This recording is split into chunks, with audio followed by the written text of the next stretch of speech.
Good morning. ഞാൻ രാവിലെ തന്നെ ഒരു വീഡിയോയായിട്ട് വന്നതാണ്. കണ്ണെഴുതാതെ ലിപ്സ്റ്റിക് ഇടാതെ വീഡിയോസിൽ വരരുത് എന്നാണ് ഭർത്താവിൻ്റെ ഉത്തരവ്. കാക്ക, ഞാൻ വീഡിയോ എടുക്കുന്ന കാര്യം കാക്ക അറിഞ്ഞു എന്ന് തോന്നുന്നു. അപ്പം എൻ്റെ അടുത്ത് പറഞ്ഞുള്ളൊരു കാര്യം എന്താ വെച്ചാൽ, കണ്ണെഴുതി ലിപ്സ്റ്റിക്കൊക്കെ ഇട്ട് അടിപൊളി. എന്ത് പറ്റി പാപ്പിയ? എന്തായി മറന്നുപോയി? ചെരുപ്പ്.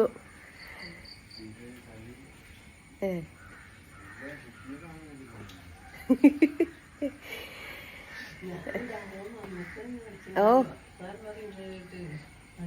നിങ്ങളെ ആങ്ങളെയും കൂട്ടക്കാരും വന്നിട്ട് അപ്പം എന്നിട്ട് അങ്ങനെ മാത്രമേ വീഡിയോസിൽ വരാവുള്ളൂ എന്ന് പറഞ്ഞിട്ടുണ്ട്. ഞാൻ പൂനൂരാണുള്ളത്. അതാണ് ഒരു തല വാപ്പനോട് വർത്തമാനം പറഞ്ഞ്, ഒരു തല അമ്മനോട് വർത്തമാനം പറഞ്ഞ്. അപ്പോൾ അങ്ങനെയാണ് ഞാൻ ചെറിയൊരു റിക്വസ്റ്റ് പറയാൻ വേണ്ടിയിട്ടാണ് ഈ വീഡിയോ ചെയ്യുന്നത്. എത്ര പേര് ഇത് ഉൾക്കൊള്ളുമെന്ന് എനിക്കറിയില്ല, എത്ര പേര് ഇത് തള്ളിക്കളയുമെന്ന് എനിക്കറിയില്ല. പക്ഷേ ഉൾക്കൊള്ളുകയാണെങ്കിൽ തള്ളിക്കളയുകയാണെങ്കിലും ഒരു മനുഷ്യത്വം അല്ലെ, ഒരു മനുഷ്യനെന്നുള്ള നിലയിൽ, ഒരു മനുഷ്യനെന്ന് കൂട്ടണ്ട 6 മനുഷ്യന്മാർ എന്നുള്ള നിലയിൽ നിങ്ങൾ അത് കണക്കാക്കണം എന്നുള്ളൊരു റിക്വസ്റ്റ് മാത്രമേ ഉള്ളൂ. മറ്റൊന്നുമല്ല. ഷാജിനെ പറ്റിയാണ് പറയുന്നത്. ആ കുട്ടിയുടെ ഭാഗത്ത് ഒരുപാട് തെറ്റുകളും കാര്യങ്ങളും ഉണ്ട്. നമ്മുടെ അവനവൻ്റെ അമ്മമാരെ ഒരിക്കലും അങ്ങനെ മോശമായിട്ട് പറയാനോ അല്ലെ മോശമായിട്ട് ചിത്രീകരിക്കാനോ മോശമായിട്ട് ഇതാക്കാനോ പാടില്ല. പക്ഷേ നിങ്ങളൊരു കാര്യം മനസ്സിലാക്കണം, ആ കുട്ടിയുടെ മാനസികാവസ്ഥയും കൂടി നിങ്ങളൊന്ന് മനസ്സിലാക്കണം. ഞാൻ ആ കുട്ടീനെ ന്യായീകരിക്കുകയോ അല്ലെ ആ കുട്ടീനെ ഇതാക്കിയൊന്നുമല്ല. ആ കുട്ടിയുടെ ഭാഗത്ത് ഒരുപാട് തെറ്റുകളുണ്ട്.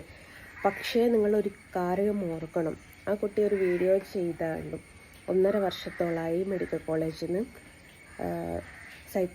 സൈക്കോളജി അങ്ങനെ ട്രീറ്റ്മെൻറ്റ് നടന്നുകൊണ്ടിരിക്കുകയാണ്. അതൊരുപക്ഷെ സത്യമായിരിക്കും. കാരണം 5 മക്കളെയും ഇട്ടേച്ച് ഭർത്താവ് ആത്മഹത്യ ചെയ്യുന്ന, എന്താ പറയുക, ആക്സിഡൻറ്റോ അല്ലെ എന്തെങ്കിലും അസുഖം ബാധിച്ചൊക്കെ മരിക്കുന്നതാണെങ്കിൽ ഓൾറെഡി അതിനോട് പൊരുത്തപ്പെടാൻ എല്ലാവർക്കും ഇതാണ്. പക്ഷെ ആത്മഹത്യ എന്ന് പറയുന്നത് പലരുടെയും മനസ്സിൽ വല്ലാതെ നോവുണ്ടാക്കുന്നൊരു സംഭവമാണ്. അപ്പോൾ 5 മക്കളാണ്, അതും ചെറിയ ഏജിലുള്ള 5 മക്കളെ ഇട്ടേച്ച് ഭർത്താവ് ആത്മഹത്യ ചെയ്ത സമയത്ത് ആ കുട്ടി പതറിപ്പോയിട്ടുണ്ടാവും. മേ ബി എൻ്റെയൊക്കെ ആ ഒരു ഏജ് ആയിരിക്കും. എനിക്ക് 33 വയസ്സായിട്ടുള്ളൂ. ആ ഒരു ഏജിൽ തന്നെയുള്ള ഒരു കുട്ടിയാണ് എന്നുള്ള എനിക്കൊരു ചിന്താഗതി ഉണ്ട്. അപ്പോൾ അതിനെല്ലാവരും കൂടി സോഷ്യൽ മീഡിയ ഒന്നടങ്കം ആക്രമിക്കുന്നതൊന്നും നിർത്തി ആ കുട്ടി വിവാദങ്ങളിൽ നിന്നും വിവാദങ്ങളിലേക്ക് പോവുകയാണെന്നുള്ളത് മനസ്സിലാക്കാം. വിവരക്കേടുകൊണ്ട് പലതും പറയുന്നുണ്ട് എന്ന് മനസ്സിലാക്കാം. പക്ഷേ അതൊരു പരിഗണന കൊടുക്കേണ്ടത് ആ 5 മക്കൾക്കാണ്. ഈ 5 മക്കളെയും കൊണ്ടിട്ട് ഒരു ജോലിയില്ലാതെ, എന്താ പറയുക, മര്യാദയ്ക്കൊരു വീടില്ലാതെ പതറിപ്പോയൊരു പെൺകുട്ടിയെ നമ്മൾ അവിടെ കാണണം. അത് നിങ്ങൾ ഓരോരുത്തരും നിങ്ങളുടെ കണ്ണുകൊണ്ട് കാണണം. അതിപ്പം എൻ്റെ സാഹചര്യമാണെങ്കിലും നിങ്ങളുടെ സാഹചര്യത്തിലാണെങ്കിലും പെട്ടെന്ന് നമ്മുടെ കുഞ്ഞുങ്ങൾ, ഒരു പറക്കമുറ്റാത്ത കുഞ്ഞുങ്ങളെ പെട്ടെന്ന് ഭർത്താവ് ഇട്ടേച്ച് പോവുകയാണെങ്കിലും എന്താവട്ടെ, നമ്മുടെ ഭൂമിയിൽ നിന്ന് തന്നെ ഇല്ലാതാവുമ്പം മാനസികമായിട്ട് ആ കുട്ടി വല്ലാണ്ട് തകർന്നിട്ടുണ്ടാവും. അതിനും അല്ലാതെ തന്നെ എന്തെങ്കിലും അസുഖങ്ങളും കാര്യങ്ങളൊക്കെ ഉണ്ട്, എന്തോ തൊണ്ടക്കെന്തോ വിഷയവും അലർജി കാര്യങ്ങൾ അങ്ങനത്തതൊക്കെ ട്രീറ്റ്മെൻറ്റ് നടന്നുകൊണ്ടിരിക്കുക. അപ്പോൾ അതിൻ്റെ കൂട്ടത്തിൽ അതിൻ്റെ ഉമ്മയും കൂടിയും അങ്ങനെ പറഞ്ഞപ്പോഴാണ് ഞാൻ കേട്ടിട്ടുണ്ട്. നീയല്ല പ്രസവിച്ചെന്നൊക്കെ പറഞ്ഞതൊക്കെ ഞാൻ കേട്ടിട്ടുണ്ട്. അതൊക്കെ തെറ്റാണ്.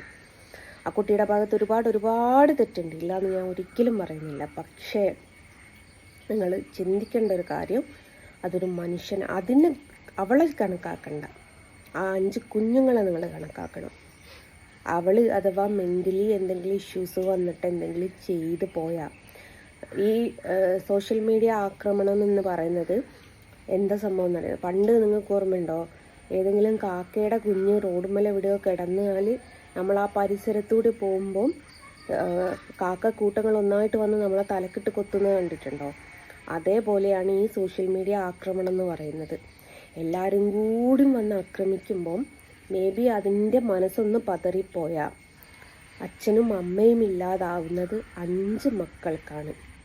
അപ്പോൾ ആ 5 കുട്ടികളെ കണക്കാക്കിയിട്ട് അവൾ പറയുന്നത് പലതും നമുക്ക് ഉൾക്കൊള്ളാൻ പറ്റൂല. പക്ഷേ എങ്കിൽ പോലും ആ 5 മക്കളെയും കൂടി നമ്മൾ കണക്കാക്കിയിട്ട് കഴിയുന്നതും സോഷ്യൽ മീഡിയ ആ കുട്ടിയെ ആക്രമിക്കാതിരിക്കണം എന്നുള്ള ഒരു റിക്വസ്റ്റാണ് എനിക്കുള്ളത്.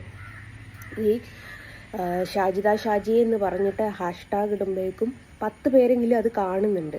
അപ്പോൾ ഈ പുതുതായിട്ട് തുടങ്ങിയ യൂട്യൂബർമാർക്കൊക്കെ ഈ ഷാജി എന്നുള്ള പേര് ഇട്ടിട്ട് അവൾ പറയുന്നതും ഇട്ടുങ്ങാനുകൾ ഇങ്ങനെ കുത്തിരുന്നുകൊണ്ടിരിക്കുകയാണ്. അവർക്ക് അതിലൂടെ വരുമാനം മാത്രമേ ഉള്ളൂ. ഞാനൊരു കാര്യം ചോദിക്കട്ടെ, നിങ്ങൾ അങ്ങനെ വരുമാനം മേടിച്ചിട്ട് എന്ത് കാര്യമുള്ളത്? 5 കുഞ്ഞുങ്ങളുടെ അമ്മേനെ കരയിപ്പിച്ചിട്ട് കിട്ടുന്ന വരുമാനത്തിൽ നിങ്ങൾക്ക് ജീവിക്കുന്ന വീട്ടിലേക്ക് അരി മേടിക്കുന്നതിൽ എന്ത് ശരിയാണ് നിങ്ങൾ അതിൽ കാണുന്നത്? നിങ്ങൾക്ക് എന്തൊക്കെ കണ്ടന്റ് ഉണ്ട്? ഇപ്പോഴത്തെ കാലത്ത് കണ്ടന്റിന് ഒരു കുറവുമില്ല. സോഷ്യൽ മീഡിയ ഒന്ന് തുറന്നാൽ കുത്തും കൊലപാതകവും വലിച്ചെറിയലും അങ്ങനെ പിടിച്ച് പല കാര്യങ്ങളുണ്ട്. അതിലേക്ക് ഫോക്കസ് ചെയ്യൂ. ഈ കുട്ടി വിവരക്കേടായി പറയുന്നുള്ളൂ. ഞാൻ ഒരിക്കലും ആ കുട്ടീനെ ന്യായീകരിക്കുന്നില്ല, ഒരിക്കലും ആ കുട്ടി ചെയ്തത് ശരിയാണെന്നും ഞാൻ പറയുന്നില്ല. പക്ഷേ ഞാൻ കണക്കാക്കുന്നത് ആ 5 കുഞ്ഞുങ്ങളെയാണ്.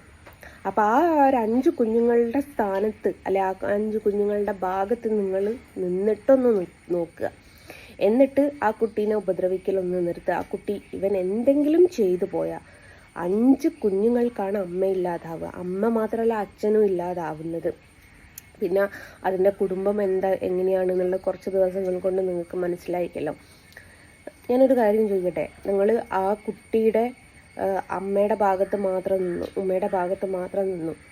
മേ ബി ആ കുട്ടിയുടെ അടുത്ത് ന്യായമുണ്ടോ ഇല്ലയോ എന്നുള്ളത് അറിയില്ല. നമ്മളിപ്പം പ്രായമായാലും ഒഴിവാക്കി ഒരിക്കലും അമ്മയെ ഒഴിവാക്കുക അല്ലെ അമ്മേനെ നീന്ന് വിളിക്കുന്ന ഇതൊന്നും ഞാൻ ഉൾക്കൊള്ളുന്നൊരു കേസല്ല. പക്ഷേ 2 കൈയും കൊട്ടിയാൽ മാത്രമേ സൗണ്ട് ഉണ്ടാവുള്ളൂ എന്നുള്ള കാര്യം കൂടി നിങ്ങൾ ചിന്തിക്കുക. കഴിയുമെങ്കിൽ ആ കുട്ടിയെ ഒന്ന് അത് എന്തെങ്കിലും വിവാദത്തിൽ വരുന്നുണ്ട്. ഞാൻ പറഞ്ഞില്ല, പ്രശസ്തിയും കുപ്രശസ്തിയും പ്രശസ്തി തന്നെയാണ്. പക്ഷേ അത് കുപ്രശസ്തി കൂടെ നമുക്ക് നേടിയാലും പ്രശസ്തി കൂടെ നേടിയാലും 10 ആൾക്കാർ തന്നെയാണ് കാണുന്നതും 10 ആൾക്കാർ തന്നെയാണ് അറിയുന്നതും. പക്ഷെ അത് മെൻ്റലി ഷോക്കായിട്ട് എന്തെങ്കിലും ആ കുട്ടി ചെയ്തു പോയാൽ ആ കുട്ടികളുടെ 5 കുഞ്ഞുങ്ങൾക്ക് ആരും ഇല്ലാതാവും. ആ 5 കുഞ്ഞുങ്ങളെ വിചാരിച്ചിട്ടെങ്കിലും നിങ്ങൾ ആ കുട്ടിയെ സോഷ്യൽ മീഡിയ വഴി ഇങ്ങനെ കുട്ടിയോടെ പറഞ്ഞോട്ടെ. നമുക്ക് കേട്ടിരിക്കാൻ പറ്റൂലെങ്കിൽ സ്ക്രോൾ ചെയ്തങ്ങ് പോയേക്ക്. ചിലപ്പോൾ ഇവൻ എന്തെങ്കിലും മെൻ്റലി ഇഷ്യൂസ് ഉണ്ടാവും ആ കുട്ടിക്ക്. ആ കുട്ടി തന്നെ പറയുന്നുണ്ട്, ട്രീറ്റ്മെൻറ്റ് നടത്തുന്നുണ്ട്. കുട്ടീനെ പറഞ്ഞിട്ടും കാര്യമില്ല. ഇത്ര ചെറുപ്രായത്തിൽ ഭർത്താവും നഷ്ടപ്പെട്ട് 5 കുഞ്ഞുങ്ങളുമായിട്ട് എന്ത് ചെയ്യുന്ന അറിയാത്തൊരു സ്ത്രീ സ്വാഭാവികമായിട്ടും മെൻ്റലി ഇഷ്യൂസ് ഉണ്ടാവും. എന്ന് വെച്ചിട്ട് ഷാജിദ് കണ്ടിട്ട് ഞാനും നിനക്ക് പ്രാന്താണെന്ന് പറഞ്ഞിട്ട് എൻ്റെ മേക്കിട്ട് കയറാനും വരണ്ട. ഞാൻ സ്വാഭാവികമായിട്ടും പറഞ്ഞൊരു കാര്യമാണ്. നമുക്ക് മാനസികമായിട്ട് വല്ലാത്തൊരു തകർച്ചയായിരിക്കും. ആ തകർച്ചയിൽ നിൽക്കുന്ന ഒരു സ്ത്രീയെ നമ്മൾ പിന്നെയും ഉപദ്രവിക്കാൻ പാടില്ല. അതുകൊണ്ട് ദയവ് ചെയ്തിട്ട് എല്ലാവരും ആ കുട്ടിയെ ഉപദ്രവിക്കുന്നതൊന്നും നിർത്തുക. ഓരോരോ വിവാദങ്ങളിലേക്ക് ആ കുട്ടിയെ എത്തിപ്പെടുന്നുണ്ട്. പക്ഷേ ആ കുട്ടീനെ മാത്രമല്ല, കുട്ടിയുടെ കുഞ്ഞുങ്ങളെയും കൂടി ചിന്തിച്ചിട്ട് ദയവ് ചെയ്തിട്ട് കൂട്ടത്തോടെ ആക്രമിക്കുന്നതൊന്നും നിർത്തുക. അതിന് ആരും സംസാരിക്കാനില്ലാത്തത് കൊണ്ട് അത് ഇത്രയും പ്രഷർ കൂട്ടിയിട്ട് ഒരു മനുഷ്യൻ പോലും ആ കുട്ടിയെ സപ്പോർട്ട് ചെയ്യുന്നില്ല. അതുകൊണ്ടാണ് ഇത്രയും പ്രഷർ കൂട്ടിയിട്ട് ആ കുട്ടി ഇങ്ങനെയൊക്കെ സംസാരിക്കുന്നത്. ഒരു മനുഷ്യന് നിങ്ങൾ ആരെങ്കിലും ആ കുട്ടീൻ്റെ ഭാഗത്ത് നിന്ന് ചിന്തിച്ചിട്ടുണ്ടോ? ചിന്തിച്ചാൽ നിങ്ങൾ ആ കുട്ടീനെ ഒന്ന് നിങ്ങൾക്ക് എപ്പോഴും എന്താ പറയുക, ഇതാ വേണ്ടത്, വ്യൂവേഴ്സിനെയാണ് വേണ്ടത്. അതിൽ നിന്ന് കിട്ടുന്ന വരുമാനമാണ് വേണ്ടത്. ആ വരുമാനത്തിൽ മറ്റുള്ളവരെ കണ്ണീരോടുകൂടെ ആ വരുമാനം നമ്മൾ മേടിച്ച് കഴിക്കരുത്. ദയവ് ചെയ്തിട്ട് എൻ്റെ ഒരു റിക്വസ്റ്റാണ്. എത്ര പേര് ഇത് ഉൾക്കൊള്ളുമെന്ന് എനിക്കറിയില്ല. ഉൾക്കൊള്ളുകയാണെങ്കിൽ അത്രമേൽ സന്തോഷം.